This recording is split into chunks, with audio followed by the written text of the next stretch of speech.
And now today's featured speakers are Bentley trustee, alumnus, and former parent, Gordon Pulsifer, class of 80, parent of alums from the class of 08 and most recently 19, and Bentley University professor, David Missirian. Gordon has worked in the real estate industry for the past 38 years and has participated in and or developed in excess of 6,000 apartments. He is president, CEO, and founder of First Resource Companies, FRC, a real estate development and management investment firm based in Hanover, Massachusetts. He's a member of several boards, including the Massachusetts Apartment Association as former president, the Greater Boston Real Estate Board, former chairman, Citizens Housing and Planning Association, Preservation Massachusetts, and the Governor's Housing Advisory Committee. Gordon was appointed to the Board of Trustees for Bentley in 2019. Professor Missirian teaches in the Law, Taxation, and Financial Planning Department at Bentley and is also a state certified instructor for the Massachusetts Real Estate Licensing Board. In addition to his more than 30 years of teaching at Bentley, he has owned his own law firm for 38 years, specializing in real estate law and representing buyers, sellers, and lenders. Professor Missirian earned his Juris Doctorate degree at the University of Tulsa Law School. We are delighted to have him participate virtually today, as he has previously been an in-person guest speaker to our alumni audience. We're very pleased about today's session, so without further ado, please join me in virtually welcoming Trustee Gordon Pulsifer and Professor David Missirian. Thank you both. Thank you. So I guess I will go first. That was an impressive introduction, Emily. Thank you. It sounds like David and I will have all answers, but in this environment, I'm not so sure. So, but Emily, thanks to you and Bentley for putting on this event. And hopefully, by sharing our experiences, will be helpful to those out there that are trying to navigate through these interesting times. So in a way of background, our company's First Resource Development, Management, and Construction, we specialize in affordable housing, accessing state and federal governmental programs and rental subsidies. We generally focus in the urban and inner city areas, redesigning neighborhoods and redeploying vacant buildings and so forth into affordable housing. Today, one of the topics I wanted to discuss was updated activities in our development, construction, and management of affordable housing post-state emergency. As you may remember, on March 10th, the governor declared a state of emergency. Our business and management of residential housing and construction of affordable housing were considered essential businesses. Currently, we have 7 offices in Massachusetts which remain open through the state of emergency and are open today. Since I wasn't planning on discussing commercial real estate or residential sales of real estate, I would like to express some observation. I do have friends that own companies in Boston that have several $1 million, 7 million square feet of commercial space. And I also have many friends in the residential side too. On the commercial side, they're starting to experience higher percentages of non-payments, especially in the way of the smaller businesses which are protected under the new eviction law. This may lead to renegotiation with the owners, lenders, as we start to see office vacancies climb. Remember, we've all learned how to work from home. Companies may be downsizing, companies may be going out of business, so vacancy rates could climb in commercial real estate. I guess we're just going to have to wait and see over the coming months to see if that in fact happens. On the residential real estate side, demand remains high, is my understanding, but there's no product. People are apparently hesitant to list their house. They probably don't want their house showed during these times. And so I think there's some hesitance on that end, but the demand, according to real estate brokers, remains high. We may see some, although interest rates are low and it's a good time to buy a house, and I would encourage anybody to buy a house at this time if they can find what they're looking for. seems to be good. However, I have heard experiences in the jumbo market. Remember, the jumbo market is anything over 450,000 of loan value. There are further restrictions that are being placed by some of these lenders. I've heard in one instance that they've required 18 months of mortgage payments to be put in escrow, and this was a wealthy friend of mine. So I see a tightening maybe of some of these higher end mortgages, but I guess we'll see. Now, moving to our business, the development of real estate, we had a very strong pipeline that we were working on in the western part of the state of Massachusetts. And we are still working on these projects with our architects and engineers. But what's become difficult over the last 10, 11 weeks is nobody's in their office. Although they can take your calls, we can keep moving things along, it's slow and nothing ever seems to get done. It is my hope as we're moving from phase 1 in the state to phase 2 that people gain access to the offices in downtown Boston and we can move things along, but it certainly has slowed down significantly. On the construction side of our business, last July, we started the rehab and construction of 200 apartments in Springfield, which will be completed this summer. We average between 100 and 150 subcontractors on site every day. In addition, there's 139 of the 200 units that are occupied by families with renovations continuing inside their units. Post-COVID-19 has dictated many challenges for us. The governor has clearly specified these construction activities continue with protocols in place.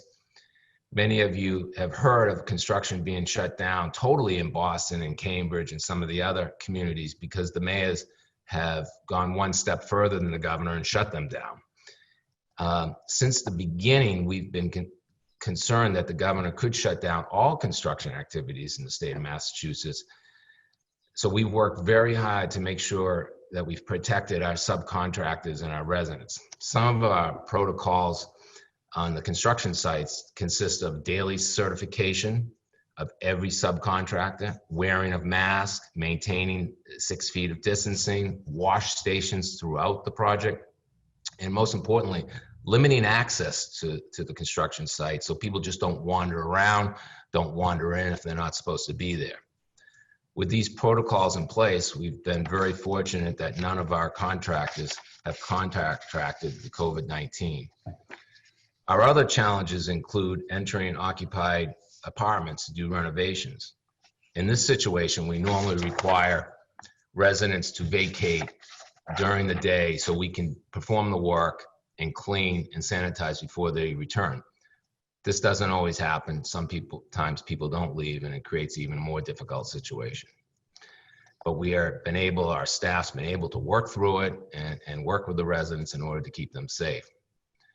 On the construction supply side of the business, we've only experienced one slowdown, and that was with our window manufacturer, which was a Massachusetts company, which had slowed down because a lot of the employees went home. Even though them as a company had the right to remain open because it was part of construction and supplies, their employees, they could not control. They wanted to be at home, and so they went home, so they had limited staff, so our windows slowed down. But that was the only real supply delay. So our construction has stayed on schedule, and hopefully will be completed this summer with that project. And most of our weekly construction meetings are handled virtual through Zoom, and seems to be the way of life today. Now to the hardest part of our business, the management of our rental properties. When the state of emergency was declared by the governor, the management of apartments was considered essential as well. Only our 7 offices remained open, although that sounds good, no business interruption. It posed many new challenges. How do we protect our employees? How do we protect our residents? How do we find PPE?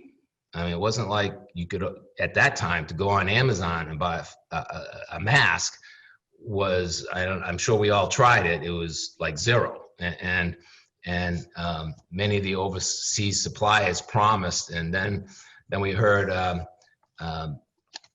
that the Patriots set up, Robert Kraft sent a plane full over, and apparently those masks were, for lack of better words, counterfeit or not the ones that he wanted to. So anyway, we were wrestling with that just to find PPE.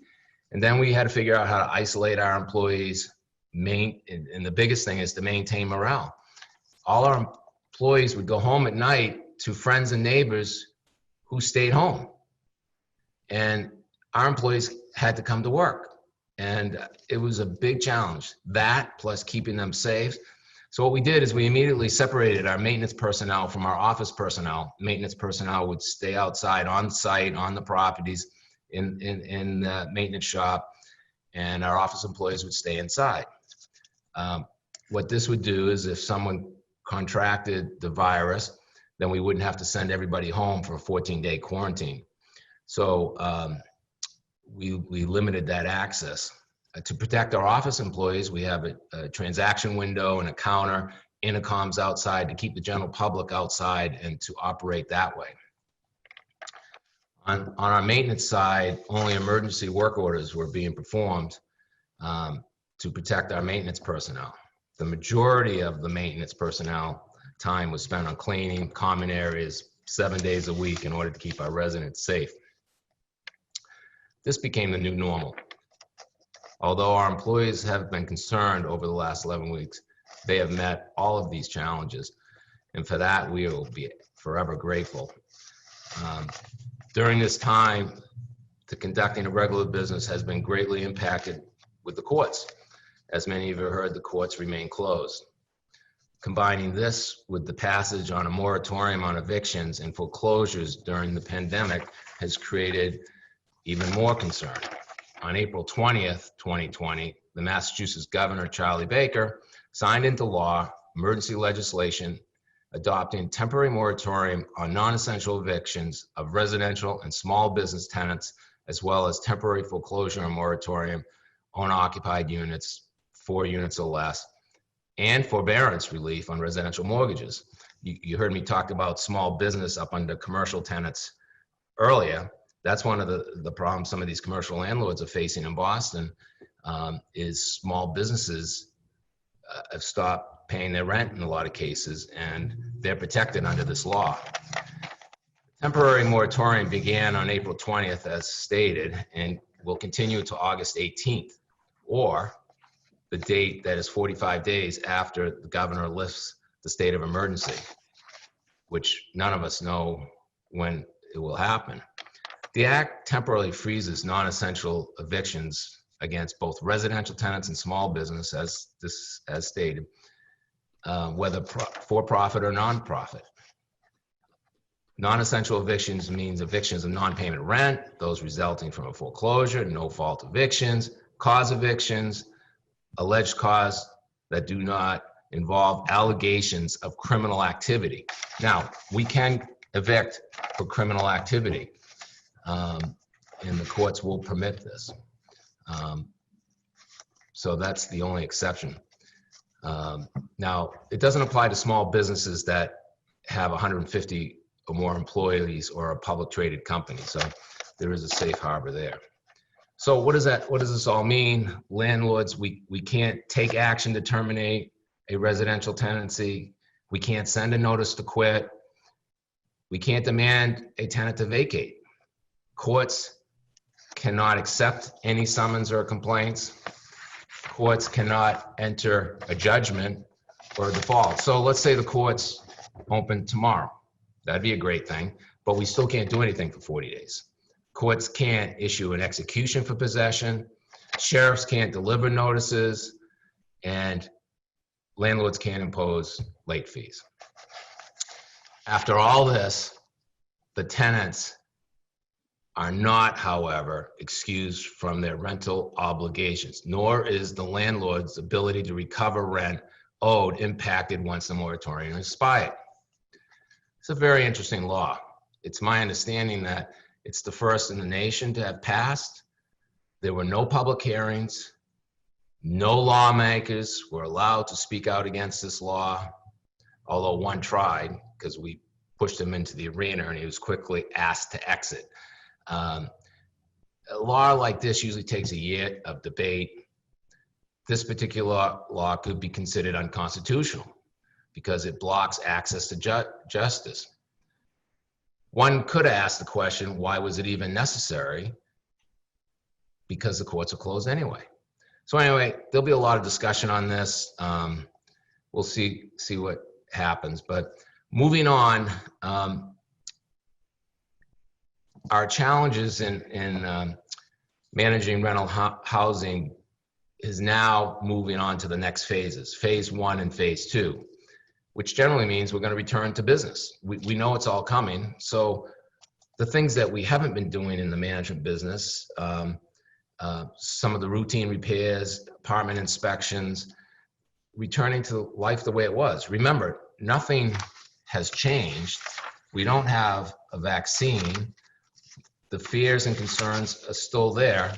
So we move on. So First Resource Companies developed a control plan for phase 1 and 2. And these plans really encompass 4 plans. And I can share with you that we're doing this in accordance with what the governor's outlined, and which include face covering, social distancing, and protection. But the 4 areas that we've designed plans for is, the first one is employee self-certification. So when employees come to work, they have to certify. And this certification includes, have you been exposed to COVID? Do you have any of the symptoms? Has anyone asked you to quarantine? So this is a form that will have to be signed every day, and questions will have to be asked in order to protect them. The other plan, the next plan, was a health and safety plan. We had to figure out how to keep our employees safe, and we developed a plan for this. And then there was a risk assessment plan telling them what steps they need to do for their own hygiene and so forth. And our 4th plan was how to clean the project and how to stay safe, cleaning all the common areas and so forth. So these are some of the areas that we're wrestling with, and as we move forward into I know what the state's in phase 1, and as we move into phase 2 and become more active, then we may be faced with more regulations. And I know our general contractor out on site had to submit all his plans to the state to be reviewed. So that may be required of us. So it's be ready to go is what we have to be here. And so these are some of the policies that we had to develop. Our company had 2 primary goals. 1, how to keep our employees safe. And 2, how do we keep our residents safe to provide and still provide service so they knew we were there, they could count on us. And it obviously became more important than ever that our services to provide affordable, safe, clean, safe homes was more important than ever in the face of COVID-19. So that's what we've been focused on, and it's a new business for us and so forth. But that's what we've been doing. David, maybe you could shed some light on what you're thinking. Certainly. Some background for me. As was said, I've been a practicing attorney for 38 plus years. I have my own firm. I specialize in real estate, mostly on the residential side. I do some commercial, but mostly residential. I originally was a full-time lawyer and an adjunct faculty at Bentley for a period of time. So full-time lawyer, part-time teacher. And about 10 years, I flipped that around so that now I'm a tenure track faculty member and a part-time lawyer or full-time lawyer. So what I see and again, everything Mr. Pulsifer has said is spot on in terms of how does that affect the residential market. I would have to say that the market is picking up. The market's picking up for a couple reasons. One, it's spring or almost into summer. So typically the market is cyclical. You're going to see activity starting in May. The minute the crocuses start to come out, that's when people decide, I think I want to buy something. You find all of you go out in your shorts, it's 50 degrees out, but you still think, oh gosh, I got to get out. And that's when people start to think about purchasing real property. Or if you're renting, potentially moving. Very few people are going to be selling or moving in the middle of the winter.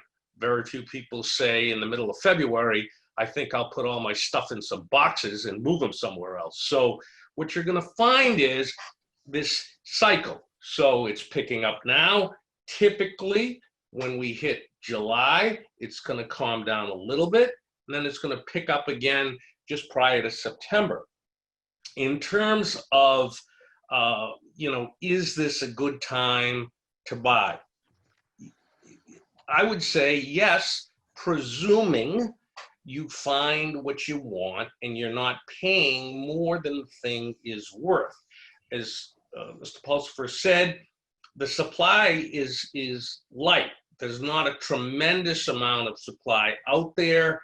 You have some people, concerned about, well, is this really a good time? Where will I go? Those kinds of things. I would say that in my line, I'm still seeing a pickup on the purchase side. I'm absolutely seeing a pickup on the refinance side of things. The rates for a 30-year are 2.91 and on a 15-year are 2.6. I mean, those interest rates that's crazy low. Frankly, I thought it was crazy low when it was in the 4% range. So, dropping down below that is really amazing. And you also have to keep a lot of this in context. Mr. Pulsifer has been in business for quite a while, and that's an important thing for a whole host of reasons, not the least of which, in real estate, the market goes up and down over long periods of time. So if you were to go back to the, mid 80s, tremendously high interest rate in the mid 80s, you're talking 18% for mortgages then. There was a crash, as they called it, at least 3 times in my tenure as a practicing attorney. So, and I don't consider them crashes, I consider them readjustments. And the reason I use that word is because when people get very excited about buying a thing and a bidding war starts, sometimes people lose sight of the fact that what you're buying may only be worth $400,000. And to beat the other guy because you want to beat the other guy is not the prudent thing to be doing.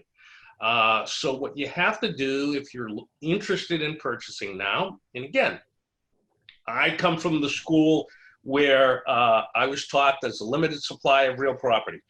And because there's a limited supply, it's always going to be a good investment. Is it a good investment if you're expecting to double your money in 2 years? I don't think that's going to happen unless you find something that is unique. And for those people that are interested in investing, and certainly Mr. Pulsifer is, I would consider him an expert in this field, and I don't think he would disagree in this next statement. If investing long-term, types of projects were easy, any idiot could do it.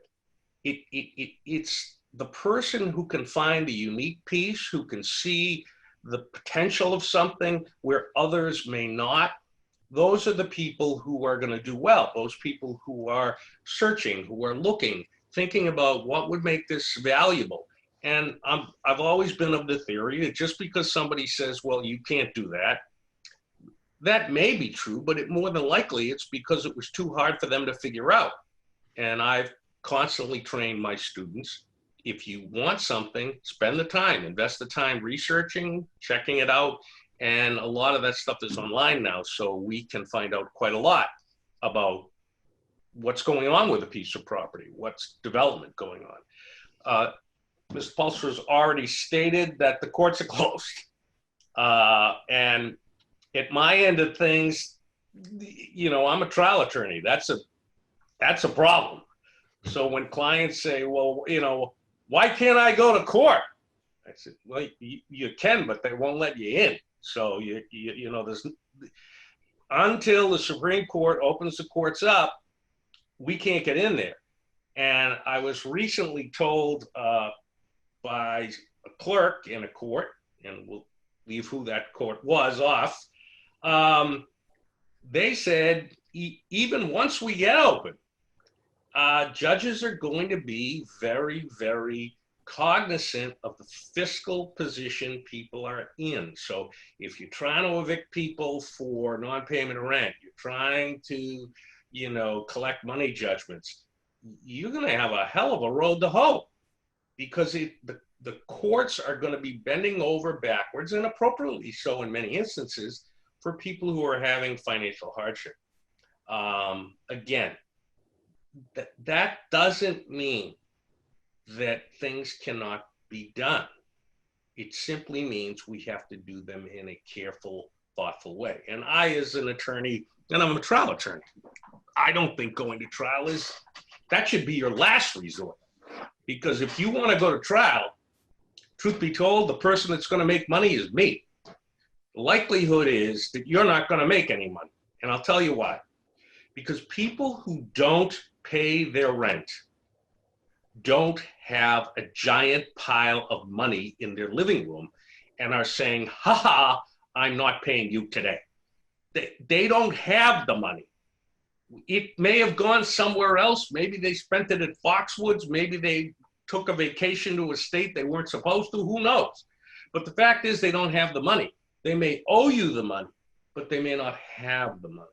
So what we have to do, if you speak to somebody who's engaged in this business, such as myself or any other counsel, we have to think of a solution in what you're trying to do. And that's a much bigger discussion. But do I think this is the time to invest in real estate? Yes, I do. Do I think there are things out there that may become available for a whole host of reasons? I absolutely do. So that's about all I have to say. As I said, I've done this for quite a while. I enjoy what I do, and I am, for anyone who would remember this, and I guess you'd have to be as old as me to remember this, I try to be like a family doctor would be, that I am somebody who comes to your house. During this COVID instance, nobody comes to my office. I go to their house. How do I do that? I look like I'm in a hazmat suit. I've got mask on, gloves on, everything. I do it in their yard. We're 6 feet apart. They put documents on the ground. I go pick them up. I mean, there are ways to do things, and I've had to do things to stay compliant and to also keep them safe and myself safe. For me, even if they're not concerned, I would hate to have anybody catch anything from me. So I go through all the effort to try to stay as safe as I can so that you're as safe as you can be. So there you go. Okay. Well, we've gotten some questions already, and as I mentioned at the beginning, we've received quite a few questions in the pre-submission registration process. So we'll get started in asking you some questions. Thank you for sharing all of that insight. I don't know that I want to be a landlord, but maybe I'm considering investing in real estate or refinancing my home. All right, so let's get started with some of the questions.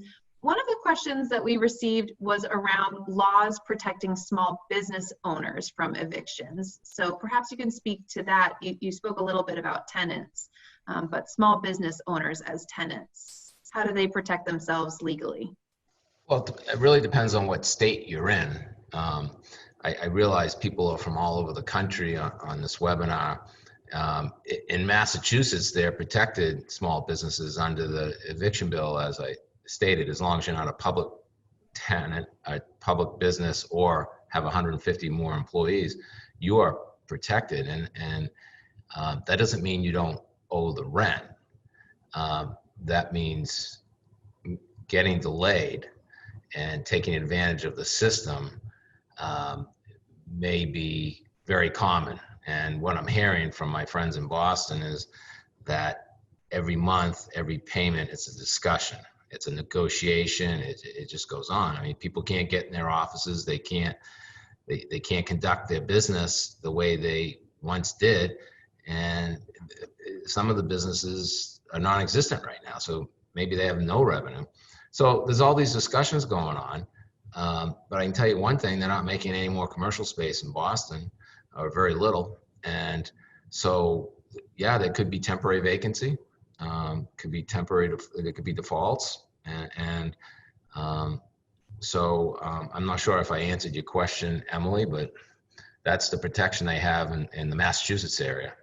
And I assume not going into courts, any courts in any state, gives them the time. And as David said, even when we do go back, there's going to be such a delay in caseload, and you can go plead your case, but I don't think you're going to find many judges throwing people out immediately.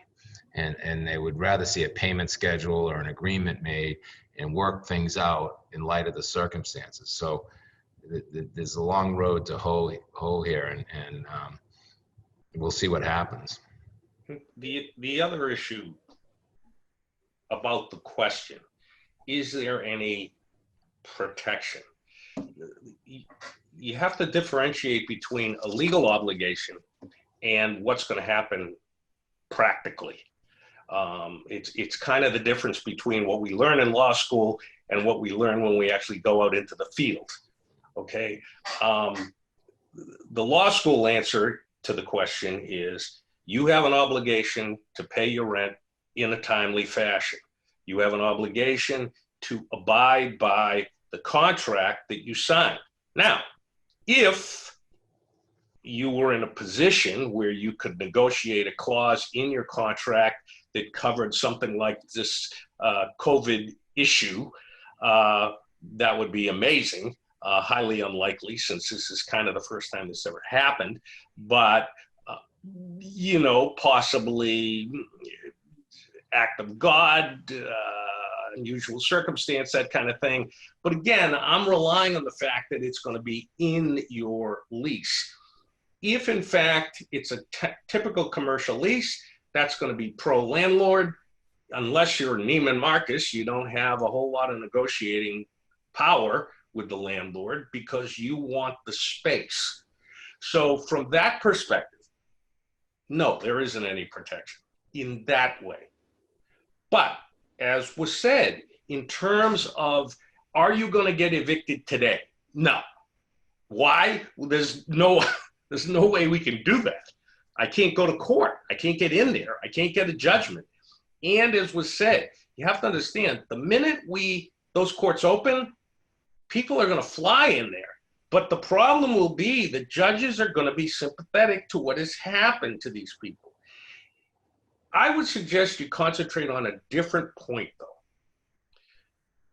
Do you want to conduct business where you are?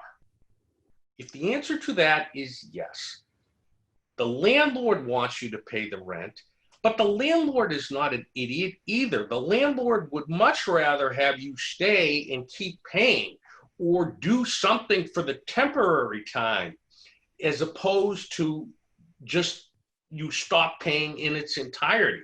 So, but that's a negotiation, and that's a negotiation that could be certainly handled by Mr. Pulsifer in his, and I'm sure that he's doing that now.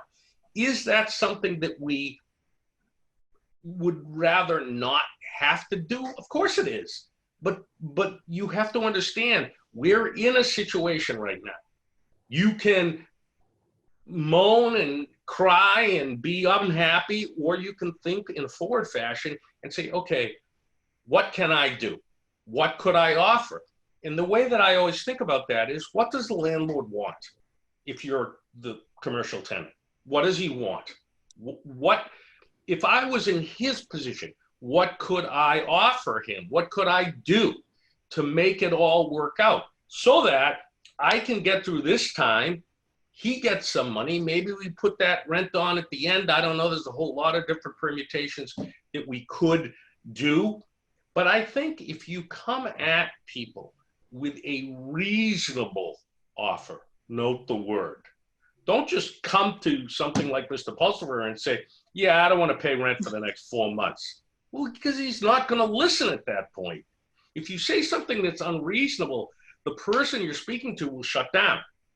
You have to think, what is reasonable and what can I fairly keep doing regularly? So don't promise the moon if you can't deliver the moon. Promise something less if that's something you think you can keep doing, and figure out a way to do that. But the reality is that the law requires that you pay. How you're going to pay and how we're going to collect is a different topic. That's what I got. No, that's exactly right, David. And the tact we've been taking in the rental business, and I mean, let's face it, we haven't had a lot to do during the last 11 weeks other than be safe.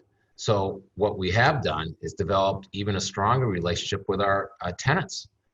And we have done just what David just outlined. We sit down, we come to an agreement, we work through it. If we have to develop a payment agreement, we have a payment agreement ready to be filed with the court when they open.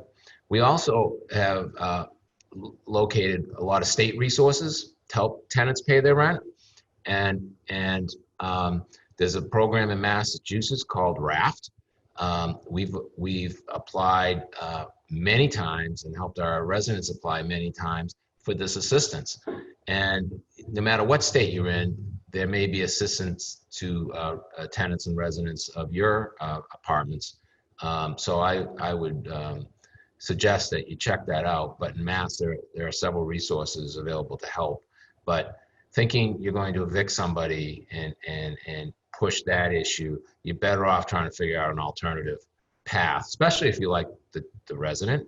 And this is the time to develop a better relationship with your tenants. Absolutely. A couple of people are asking about what percentage of your tenants are struggling or perhaps gone defaulted on their rents. Well, it's interesting. We're in the affordable housing business, so the majority of our units are subsidized by the federal government. So it's only be the tenant's portion of the rent that would be struggling, and I would say that's well under 5% of people that are struggling. And those that are struggling, we're working with to get them subsidized if we can into these programs. Great. The other question that you both sort of touched on was commercial real estate. It sounds like there's a real decline. Several questions ask, will we continue to see a decline in commercial real estate given that so many businesses are going to continue remote work? And sort of an added question around shopping malls and retail space, will those be something thought of for something completely different and repurposed? Are there ways to sort of salvage some of these large shopping malls that may not come back online for a long time? That's those great questions. And I'll take the first one on the commercial side. I can only relate to Boston. I have a friend who owns 5 million square feet of commercial space in Boston, and he shared with me just recently what he's going through, and this is real. I mean, every month it gets worse, and the longer the governor keeps this city shut down, the worse it gets. So will values go down? I don't know. I can only think that vacancies are going to go up. Values may dip. And yeah, we've all learned how to work from home. It's pretty good. And when you're paying $40, $50, $60 a square foot in Boston, maybe you don't need 12,000 feet anymore. Maybe you can work at 4,000 feet. And maybe that one department can work remote. People are set up at home now. People are working remote. Maybe that can happen. So who knows?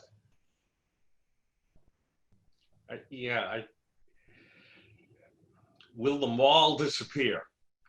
I think that question is really the classic brick and mortar versus online scenario. I think you will always see a certain degree of mall being there. I think what you are going to see is smaller retailers who are, I don't want to say mom and pop, but a single person owns this store or whatever it is that they're selling. Without that foot traffic or without people coming in, they just don't have the resource to hang in there.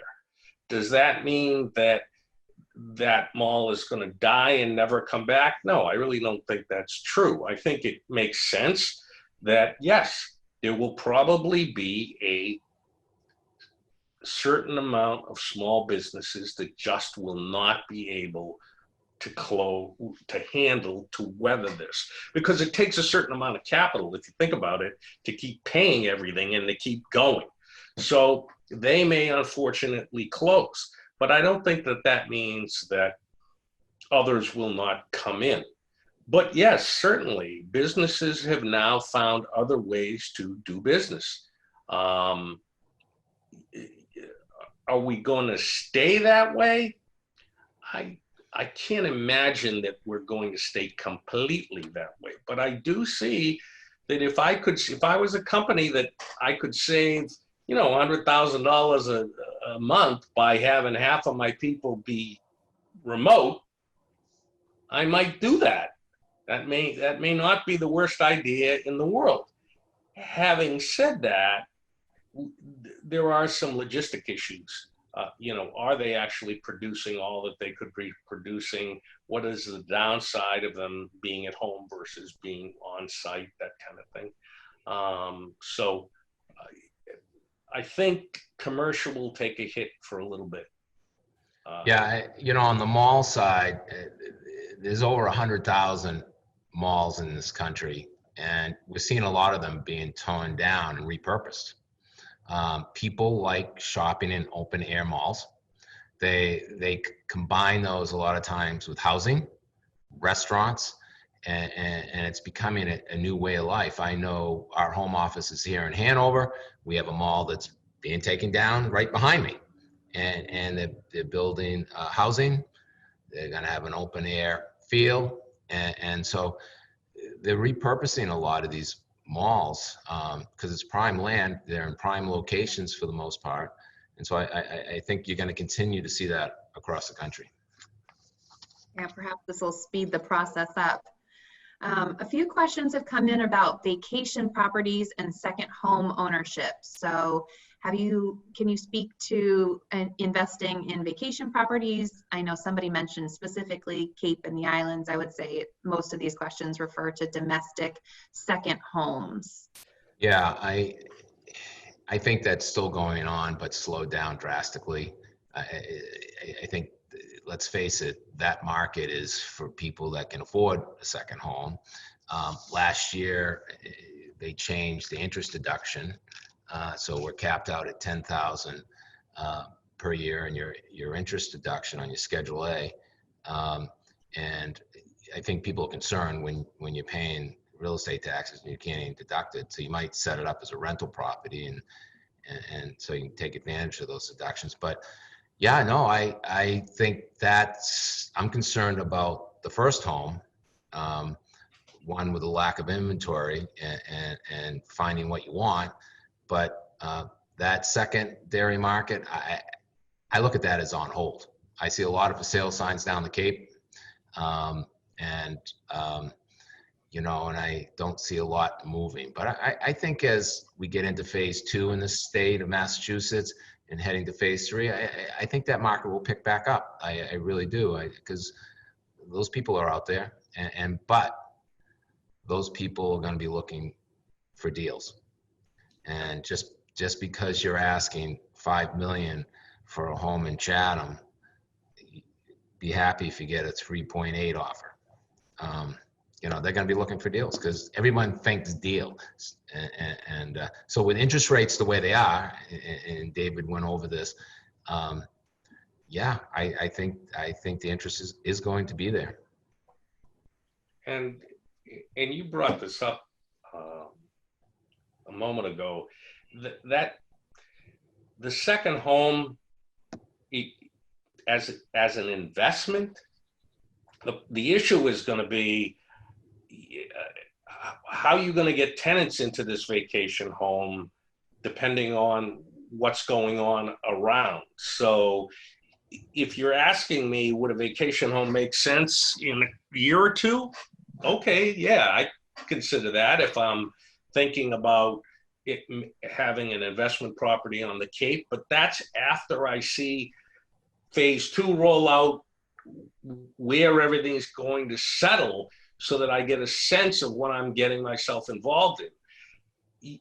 If you've never done this before, this is not the opportune time to try a brand new venture that you have no backstory in. That would be not the brightest move.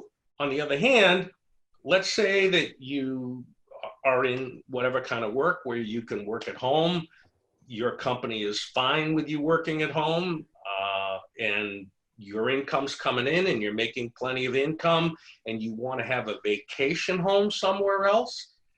Okay. I mean, then it's an issue, as was said, that do you have disposable income that you feel, gee, I'd like to have a place on the Cape? Okay. And the fact is that, yes, at a certain point, there will be things that are going to be deals. Okay. That doesn't mean everything is a deal. You think of it this way. Everybody's going to want to get maximum price because sellers always feel that their house is the best. All right. Because to say otherwise would be to say that you're not the best, that people link to their homes. That's why they don't like it when you offer something lower than what they expect. But the longer those homes stay and the carrying costs keep going on, at a certain juncture, somebody's going to say, okay, well, it's been on the market for a year and nobody's even looked at it. I've got to drop the price a little bit. But again, don't think about, why are you going into this? Am I going in to get a deal, or am I going in because I have disposable income and I want to have a piece of rental property, or rather a vacation home? If that's the thing, I want a vacation home, find something nice, make it a nice house, go enjoy yourself. Okay, if you can get a good deal, great, but don't mix up those two things. Those are different. Here you go. And we've had a couple questions about, a few people who have just either are thinking of dipping their toes into real estate investment or have just started. One alum asks about having just invested in a multifamily in Chelsea. What kind of opportunity do these folks have if they're able to do that? And sort of a related question, have you heard anything about relief for small investment property owners who might have faced hardship during this time?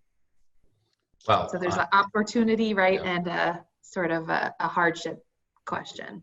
We have such a shortage of housing here in the Commonwealth of Massachusetts that buying multifamilies is always a good investment. Obviously, you don't want to overpay, but the rental market is strong. And the governor continues to call for the construction and building of more and more apartments. So is it a good time to invest? Yep, it is, because your interest rates. I mean, Are you going to get any deals? Maybe. Depends on if someone is motivated, would be my guess. But the price per unit in Massachusetts is high, and there's always opportunity. Think about opportunity during this crisis. Someone may want to get out. An event might have happened.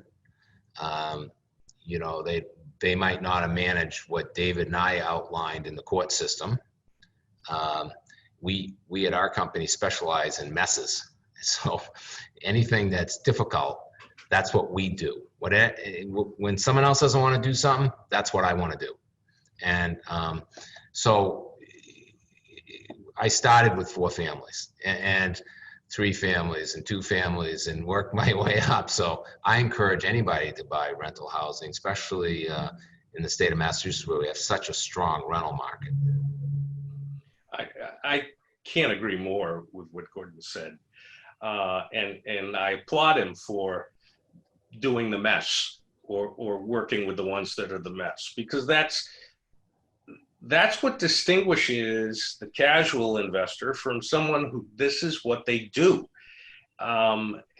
There are, if you want to think of, are there deals out there?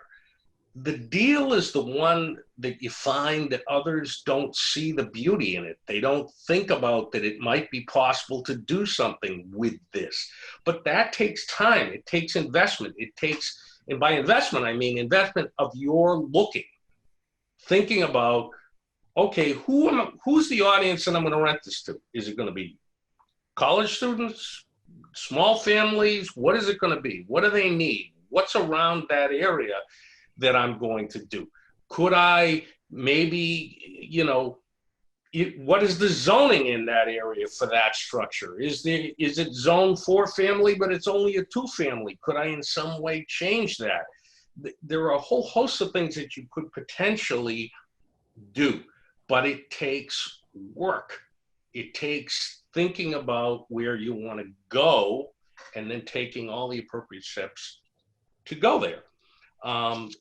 Yeah, I think multifamily, my family used to do a lot of multifamily conversion, and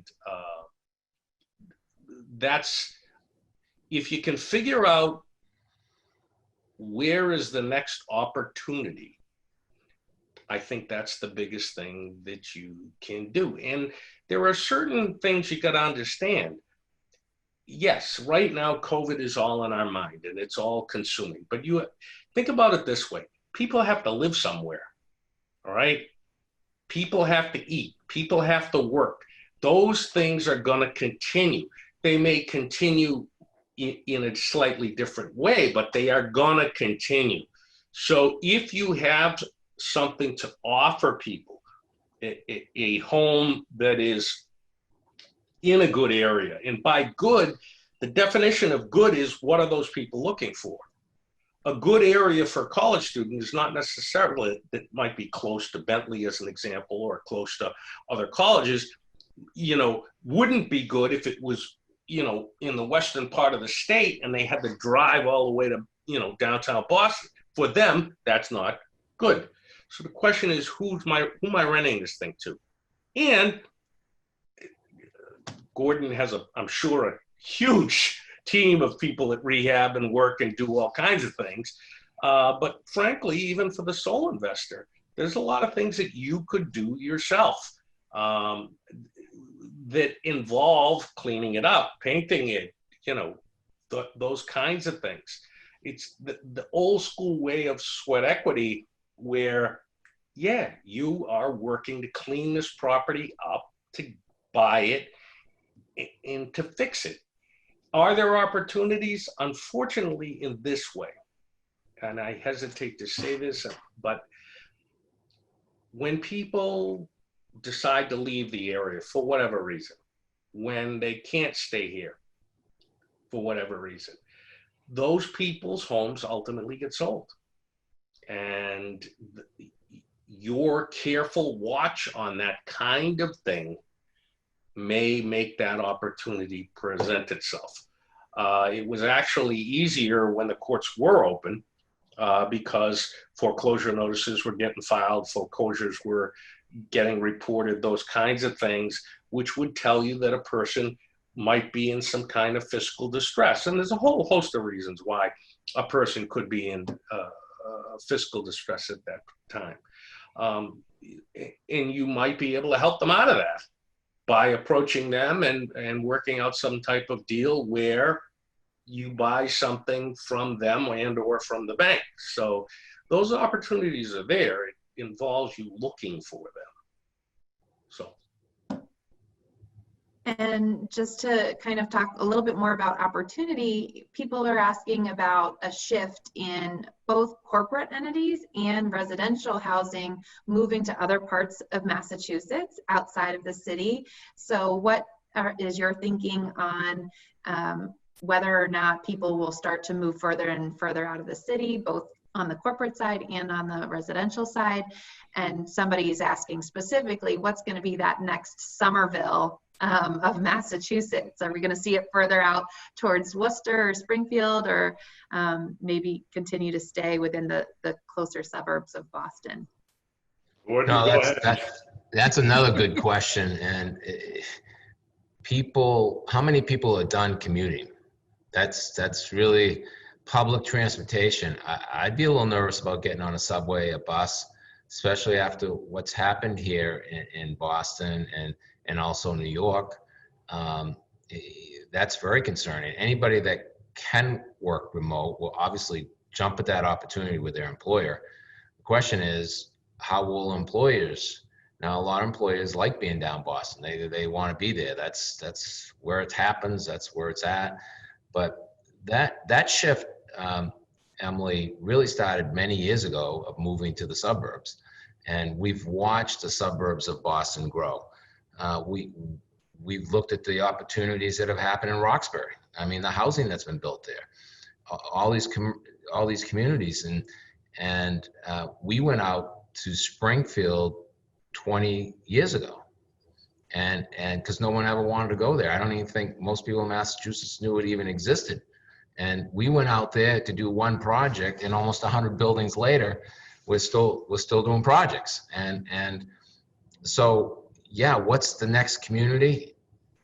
You don't have to go that far. And if I had a crystal ball, I probably wouldn't be sharing it. But right. Right. So, right. That's always been the thing. If you're going to buy multifamilies, you want to buy it maybe near a train line, maybe near the coast, maybe not so far from Boston. You always apply those factors. I mean, there's still communities out there, Brockton, Rockland, all these other communities that they're not that far away. And so I wouldn't hesitate to move into those communities. And I mean, Chelsea used to be that community, if that's where the person's asking, right? No one wanted to buy in Chelsea. And there it was, you could see it, right? You could see it from downtown Boston. And there's been so many opportunities that have come out and success stories that have come out of Chelsea. So I don't have a specific town. David, maybe you do. Waltham used to be that town when I graduated from Bentley. That was. Well, it is actually humorous about Waltham and what you're talking about being the hot community. I grew up in Watertown, just so you know. Watertown was a blue-collar town, still is. If you grew up in Watertown, nobody wanted to stay in Watertown. You were trying to elevate to get maybe to Arlington, and if you were dreaming, you were trying to get to Belmont, because that's where everybody who was a big shot lived. There was no one in Watertown, no one that was thinking to go to Waltham. And no one in Waltham was thinking to go to Watertown, for that matter, because they were wonderful communities. I loved that community. I grew up in that community, but look where it is now. I mean, Waltham has exploded. I mean, the prices that you're paying in Waltham now, no one would believe that was true. You go down Moody Street in Waltham, there are restaurants from one end to the other. I will tell you that when I was a child, teenager, no one would go down Moody Street. The only thing that was there was Grover Cronin's, and beyond that, you wouldn't go down there because your mother would say, "Why are you going down there? That no good people go down there." Something, but it changes. Inside the city has now expanded in terms of Waltham and Watertown. When I grew up, were suburbs of Boston. They are not considered suburbs of Boston anymore. So that line has kind of jumped 128 and is now kind of between 128 and 495, truthfully. 495 seems to be a dividing line. But I believe if you look on either side of 128, and frankly, depending on how long you want to wait, Gordon would certainly have more experience here. On either side of 495, frankly. It really depends on what's going to be happening in Worcester and Springfield and those areas to give the draw of places to go and what's happening. But in Worcester, there's a lot of development going on in Worcester, and that's getting revitalized as well. So sometimes your timeline for this is not as quick as some of people want.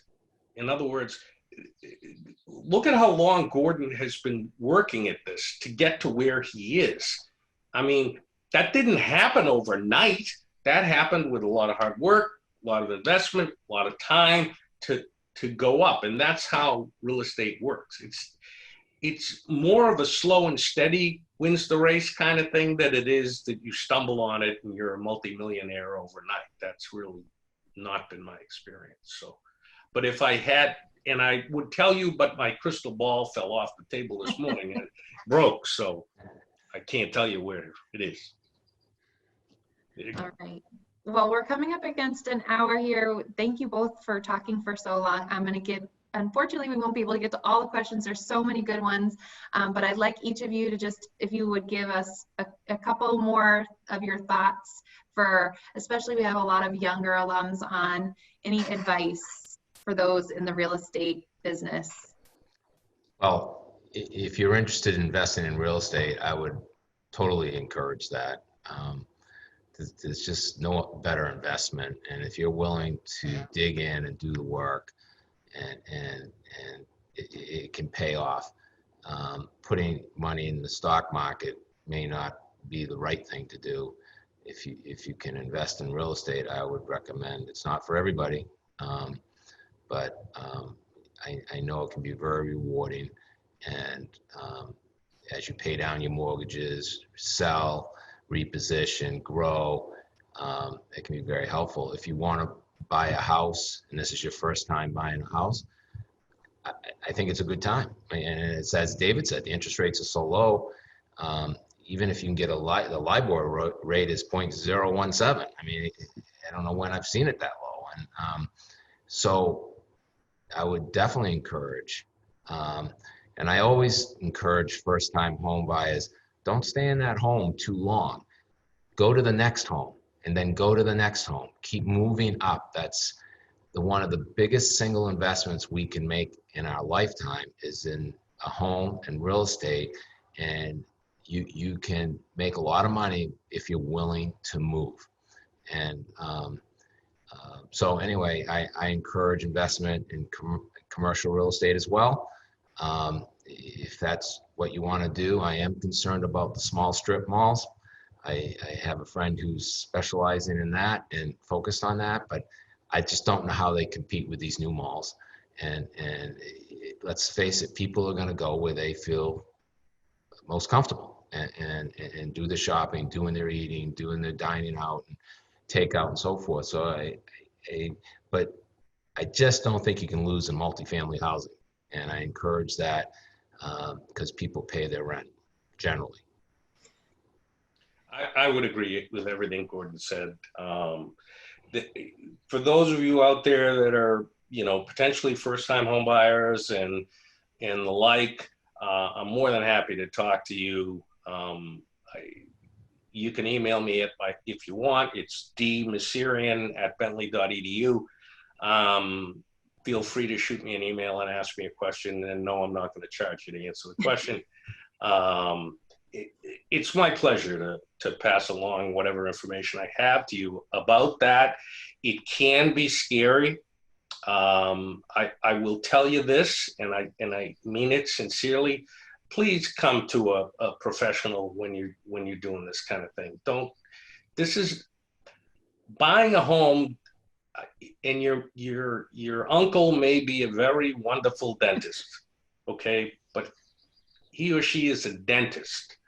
They don't do real estate work for a living. Gordon and I do. This is what we do. That's why you go to specialists when we do these things. And as I said, I'm more than happy to give you advice if I can, answer your questions if I can. So have a wonderful day, and it's been my pleasure to be here. So. Emily, one more thing. Yes. I encourage people to go to our website, firstresourcecompanies.com. You can see before and after pictures of projects we've tackled. It may be helpful for anyone considering going into this business. Great. We'll definitely link to that in our follow-up email. I want to thank you both for your generosity. David, is today your birthday? Yes, it is. Happy birthday. Happy birthday. Professor Jeff Galati mentioned that on our Facebook Live, which is why we do Facebook Live. So thank you for giving your time on your birthday. And my pleasure. Gordon, Thank you, Jeff. As always, you are so generous to Bentley. We appreciate you serving as trustee and your recent generosity philanthropically to name the Gordon Pulsifer Development Career Center. So we are so pleased with everything that you've helped us do today, and keep making Bentley great. And we'll see everybody on the next one. Thank you. Thank you. Bye-bye now. Bye-bye.